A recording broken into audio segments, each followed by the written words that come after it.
بسم اللہ الرحمن الرحیم. یہ فیلوز، آئیے آج کا لیکچر شروع کرنے سے پہلے رب ذوالجلال کی بارگاہ میں ایک دفعہ پھر ملتجی ہوں کہ مولا کریم ہمیں ایسے سجدوں کی توفیق عطا فرما کہ جس سے خدمت خلق کا جذبہ بڑھے.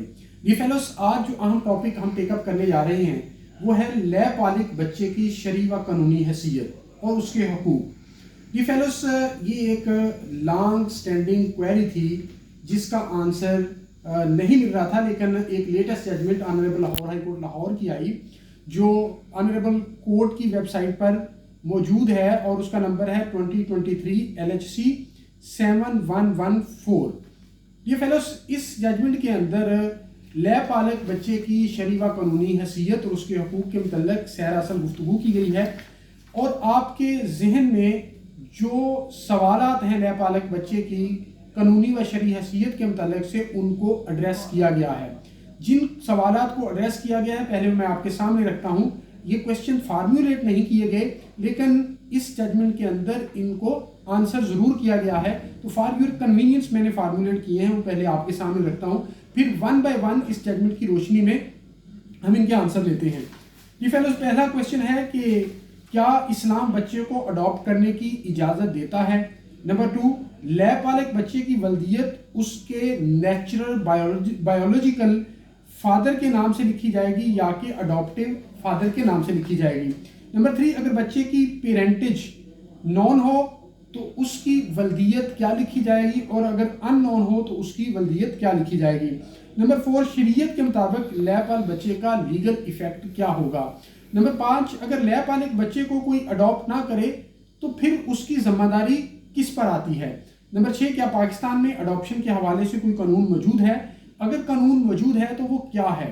نمبر 7، نادرا کے مطابق اڈاپٹڈ چائلڈ کی جو انٹری ہے، یعنی اس کی جو رجسٹریشن ہے اس کے پرٹیکولرز کی، وہ اگر نون ہو تو کس کے نام سے، ولدیت کے نام سے اس کی ایڈ لکھی جائے گی، اور اگر ان نون ہے تو پھر کس کے نام سے اندراج کرنٹلی پاکستان کے اندر کیا جا رہا ہے؟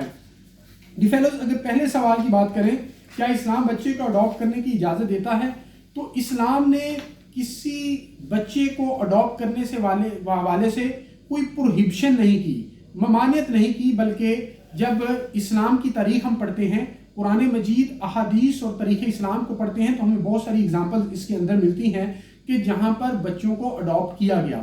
اس حوالے سے سیر اصل گفتگو اس کویسچن کو ایڈریس کرتے ہوئے آنریبل کورٹ نے کی. میں چاہوں گا کہ ایگزیکٹ ورڈنگ آپ کے سامنے رکھوں. کہا دی concept of adoption is not a new one. In Islam there is no prohibition on adoption since it was found to be in the greater interest of humanity and also to the Muslim community of the world. Few glorious examples of adoption from Islamic history can be traced as the practice of adoption was the continuation of the prevalent custom in the Arab Peninsula. انہوں نے کہا کہ اس پر کوئی ممانعت نہیں ہے اسلام کے اندر، وہ انسانیت کے انٹرسٹ کو مد نظر رکھتے ہوئے اور مسلم کمیونٹی ان دی ورلڈ کے انٹرسٹ کو مد نظر رکھتے ہوئے اڈاپشن ہوتی رہی، اور یہ پہلے بھی کسٹم موجود تھی، اسلام نے اسے کنٹینیو کیا. اس ججمنٹ کے اندر آنریبل کورٹ نے 6 ایگزامپلز دی، صرف ان کو ریفر کروں گا. مناسب یہ ہے کہ آپ اس ججمنٹ کو ضرور پڑھیں، آپ کے علم میں اضافہ کرے گی. پہلی انہوں نے کی کہ حضرت زید بن حارثہ جو کہ حضرت خدیجہ رضی اللہ تعالی عنہا کے غلام تھے اور انہوں نے گفٹ کیا تھا نبی مکرم صلی اللہ علیہ وآلہ وسلم کو، اور آقا کریم صلی اللہ علیہ وسلم نے اسے اڈاپٹ کر لیا تھا. یہ ایک ایگزامپل جو ہے آنریبل کورٹ نے دی. اسی طرح انہوں نے handing over of daughter of حضرت حمزہ ان دی کسٹڈی آف حضرت جعفر کی مثال دی. پھر انہوں نے ایک اور مثال دی جس کے اندر کمپینین آف دی پرافٹ صلی اللہ علیہ وسلم adopted one child Salim bin Maqal and gave his niece in Saleem bin مقل ویڈلاک. اسی طرح انہوں نے آقا کریم صلی اللہ علیہ وسلم کی خود اگزامپل دی. انہوں نے فرمایا کہ آقا کریم صلی اللہ علیہ وسلم جو ہے وہ آرفن تھے اور ابو طالب رضی اللہ تعالیٰ عنہ نے اڈاپٹ کیا تھا. اسی طرح انہوں نے ہولی ورجن میری یعنی حضرت مریم علیہ السلام کی مثال دی کہ قرآن پاک کے اندر آتا ہے کہ زکریا علیہ السلام نے انہیں اڈاپٹ کیا تھا. اسی طرح حضرت موسیٰ علیہ السلام کی انہوں نے اگزامپل دی قرآن مجید کے اندر جو موجود ہے کہ جس کو فیرو یعنی فرعون کی وائف آسیہ نے اڈاپٹ کیا تھا. فیلوز، یہ پہلا کویسچن تو ہمارے سامنے آ گیا کہ اس کی کوئی ممانعت اسلام کے اندر نہیں ہے. اب اگلا ہمارا کوشچن ہے کہ لے پالک بچے کی ولدیت اس کے نیچرل بایولوجیکل فادر کے نام سے چلے گی یا کہ اس کے اڈاپٹیو فادر کے نام سے چلے گی. ڈی فیلوز اس حوالے سے بھی آنریبل کورٹ نے بڑی تفصیلی گفتگو کی. جو کنکلوڈ کیا وہ میں آپ کے سامنے رکھتا ہوں. آنریبل کورٹ نے کہا کہ as far as an adopted child of non parentage is concerned according to Islamic concept he she must be recognized through his her natural biological parents. The evidence emerges from the following verse of the Quran. انہوں نے کہا کہ جس بچے کی ولدیت نون ہے اس کی ولدیت اس کا جو بایولوجیکل فادر ہے اسی کے نام سے لکھی جائے گی، اس لیے کہ قرآن مجید میں اس بات کی تنبیہ آئی ہے کہ آپ اگر اس کا بایولوجیکل فادر کا آپ کو معلوم ہے اس کا نام نہیں لکھتے. انہوں نے جو آیہ کریمہ کوٹ کی کہا call them by the name of their real fathers if more equitable in the light of Allah, and if you don't know their fathers then they are your brothers in faith and your friends. There is no sin on you in the mistake you make but in that which you do with intention of your hair, and Allah is most forgiving. قرآن مجید کی اس آیہ کریمہ کا حوالہ دیتے ہوئے honourable court نے کہا کہ اگر بایولوجیکل نیچرل بایولوجیکل فادر موجود ہے تو اس کا نام لکھا جائے گا، اور اگر ان نون ہے ولدیت تو پھر وہ آپ کے بھائی ہیں اور فرینڈز ہیں فیتھ کے اندر. اب اسی کو انڈورس کیا اس آنریبل کورٹ نے، اور آنریبل کورٹ نے یہ کہا کہ اگر ان کے بایولوجیکل نیچرل فادر ہیں تو انہیں کا نام لکھا جائے گا، اور اگر نہیں ہیں تو پھر وہ آپ کے بھائی ہیں اور برادرز ہیں. فیلوز اب اس سے آگے جب ہم آ کے نادرہ کے حوالے سے کرنٹ پوزیشن دیکھیں گے تو اس بات کا مزید ہمیں آنسر ود کلیئرٹی ملے گا کہ اگر ان نون پیرنٹیج ہے تو پھر کرنٹ لا کیا موجود ہے، کیونکہ شریعت نے صرف اس حد تک بات کی کہ اگر ان کی پیرنٹیج ان نون ہے تو پھر وہ آپ کے بھائی ہیں اور دوست ہیں فیتھ کے اندر. اب اگلا ہمارا کوشچن یہ ہے چوتھے نمبر پہ کہ شریعت کے مطابق لے پال بچے کا لیگل ایفیکٹ کیا ہوگا. لیگل ایفیکٹ کا مطلب یہ ہے کہ کیا جب آپ اڈاپٹ کریں گے کیا کوئی نیا ریلیشن شپ کریٹ ہو جائے گا، لیگل ریلیشن شپ جس کے نتیجے میں اس کے کچھ رائٹس اکرو ہو جائیں گے، جیسا کہ اس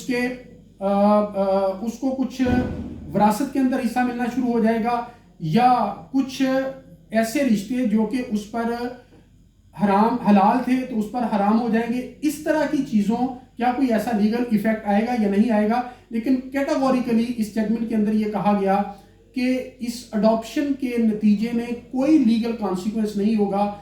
جس طرح وہ پہلے تھا، یعنی اگر ایک بندے نے ایک بچے کو اڈاپٹ کیا ہے، وہ اگر اسے خود کوئی پراپرٹی گفٹ کی صورت میں نہیں دیتا تو اس کی پراپرٹی کا وہ وارث نہیں ہوگا. اور اسی طرح اگر اس کے اپنے بچے ہیں اور وہ جو اڈاپٹ اس نے کیا ہے ان کی اور اپنے بچوں کی شادی ہو سکتی ہے، کوئی لیگل پروہیبشن نہیں ہے. وہ جو اس کے اڈاپٹڈ چائلڈ ہوں گے وہ ان کے بہن بھائی نہیں کہلائیں گے اس حوالے سے کہ ان کی شادی نہیں ہو سکتی. جو ایگزیکٹ ورڈنگ کورٹ کی عدالت نے وہ یہ ہے: the adoption of child has no legal effect in sharia, rather it is for emotional and psychological satisfaction. The adoptive parents may treat an adopted child as their natural child in the matters of love, affection and general behavior. The adoption of a child with the purpose of providing shelter to him is a virtuous and carries reward for welfare of the child, but adoption in Islam has no legal consequence. اسی طرح انہوں نے کہا: the child should be attributed to the natural parents and not to the father or mother who has adopted him, and marriage of adopted children with natural children of the adopted parents is not prohibited unless they relate to each other in a prohibited degree. یہ fellows اگلا ہمارا سوال یہ تھا 5ویں number پہ کہ اگر لے پالک بچے کو کوئی اڈاپٹ نہ کرے تو ذمہ داری پھر کس کی ہے.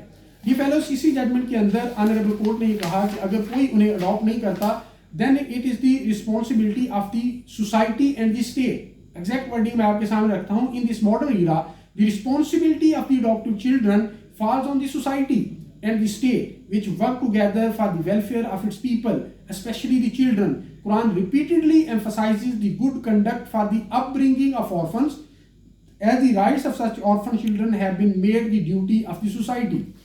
Dear fellows, اب ہمارا چھٹا کوشچن بڑا امپورٹنٹ ہے کہ کیا اس وقت پاکستان کے اندر کوئی اڈاپٹڈ چائلڈ کے جو سٹیٹس ہے اس کے حوالے سے یا اس کے رائٹس ہیں اس کے حوالے سے کوئی لا موجود ہے جو پرٹیکولرلی اس ٹاپک کے ساتھ ڈیل کرتا جائے, تو answer in the light of this judgment is big نو.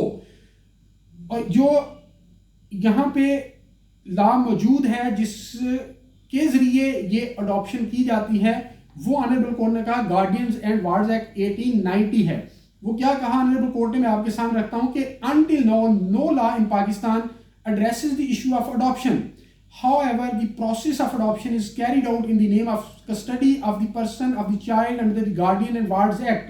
یعنی اگر کسی نے اڈاپٹ کرنا ہے تو گارڈین اینڈ وارڈز ایکٹ کے تحت اس کے بطور گارڈین کیس کر کے اس کے اگر نان پیرنٹیج ہے تو اس کے پیرنٹس کو وہ رسپونڈنٹ بنائے گا اور وہ رسپونڈنٹ آ کے کنسنٹ دے دیں گے کہ they have no objection if their children is adopted by the petitioner جو دعویٰ لے کے آیا ہے, اور اگر یہ ان کی لک آفٹر کرے for the welfare of the children, یہ پھر ان کو گارڈین اپوائنٹ کر دیا جائے گا. آگے ہم نے کہا کہ in the case of a child with non parentage make the biological parents of the child as respondent who usually give consenting statement in favor of the applicant adoptive parent. لیکن اس سے جو پیرنٹیج ہے وہ چینج نہیں ہوگی. یہ fellows آگے آنے پر انہوں نے کہا کہ adoption has not been defined nor is recognized under the Succession Act of 1925 succession to the movable or immovable property of any intestate Pakistani is governed under the laws of Pakistan in terms of section 5 of Succession Act 1925. اب succession جو act ہے 1925 اس کے اندر بھی وہ نہ تو کنڈرڈ میں آتا ہے نہ اس کے لیگل ایئرز میں آتا ہے. اس کا سٹیٹس صرف اور صرف وہی ہے کہ اس کی لک آفٹر کے لیے یہ اسلام نے کہا کہ یہ ورچوس ایکٹ ہے, یہ گڈ ایکٹ ہے, یہ گڈ ڈیڈ ہے, لیکن اس سے اس کو کوئی رائٹ اکرو نہیں ہوتا. The fellows last but not the least ہمارا کوشچن یہ تھا کہ نادرا کے مطابق adopted child with non parentage and with in non parentage ان کا جو اندراج ہے مناظرہ کے تحت وہ کیسے ہوگا. ڈی فیلوز اسی ججمنٹ کے اندر آنریبل کورٹ نے کہا کہ نادرا کے مطابق جو اگر پیرنٹیج نان ہے تو ان کے ایکچوئل نیچرل بایولوجیکل جو فادر ہیں اس کے نام سے ہی اس کی پیرنٹیج آئے گی, اس کی ولدیت آئے گی. اور اگر وہ ان نون ہے اس کی پیرنٹیج تو پھر کسی فکٹیشیس نام سے اس کی پیرنٹیج کا اندراج کر دیا جائے گا تاکہ جو سوسائٹی کے اندر اس پہ ایک سٹگما لگ سکتا ہے کہ کہیں یہ انلیجیٹیمیٹ لوگ اسے پکارنا شروع کر دے, اس کا رستہ روکا جائے. آنریبل کورٹ نے جو ایگزیکٹ ورڈنگ یوز کی میں آپ کے سامنے رکھتا ہوں. According to the NADRA national database and registration authority registration procedure the parentage of the adopted child with non-parentage must be entered as that of natural biological parents, whereas parentage of the children with non-parentage can be entered with some unknown parentage can be entered with some fictitious names to avoid social stigmas, but there must be evidence provided by the adoptive parents that the child is with unknown parentage to avoid any confusion or controversy over the rights or duties of the adopted child as a biological child. یہ fellows یہ تھے 7 question جو میں نے formulate کی in the light of latest judgment جو میں نے آپ کے سامنے رکھی. امید کرتا ہوں آج کا لیکچر آپ کو پسند آیا ہوگا. بہت شکریہ.